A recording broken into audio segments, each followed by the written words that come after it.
వెంకీ మామ సంక్రాంతికి వస్తున్నాం సినిమాతో బ్లాక్ బస్టర్ హిట్ కొట్టాక వేరే సినిమాలో అయితే రాలేదు.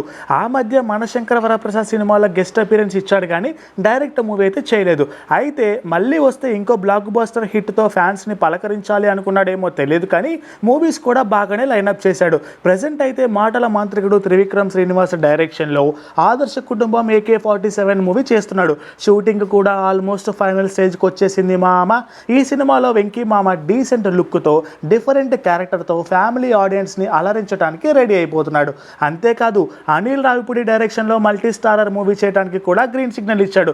ఇక ఈ మూవీలో వెంకటేష్కి జోడీగా కీర్తి సురేష్, కళ్యాణ్ రామ్కి జోడీగా కృతి శెట్టి నటిస్తున్నారు. కంప్లీట్ డీటెయిల్స్ తొందరలో అనౌన్స్ చేస్తా అన్నాడు అనిల్ రావిపూడి. ఈసారి సంక్రాంతి పండుగకి ఏం మ్యాజిక్ చేస్తారో చూడాలి. ఎంతైనా ఫ్యామిలీ ఆడియన్స్, ముఖ్యంగా లేడీస్ ఫ్యాన్ ఫాలోయింగ్ ఎప్పుడూ ఫుల్గా ఉంటుంది వెంకీ మామ సినిమాలకి. అంతేనా, Venky Mama mannerism, dialogues delivery, emotion, comedy ఒకటేంటి సినిమా లవర్కి కావాల్సిన అన్ని లక్షణాలు వెంకీ మూవీస్కి ఉంటాయి. అందుకే వెంకీ మామ స్టెప్ వేస్తే బోర్ కొట్టదు, డైలాగ్ చెప్తే థియేటర్స్లో తిరుగుండదు. వెంకీ మామ మజాక.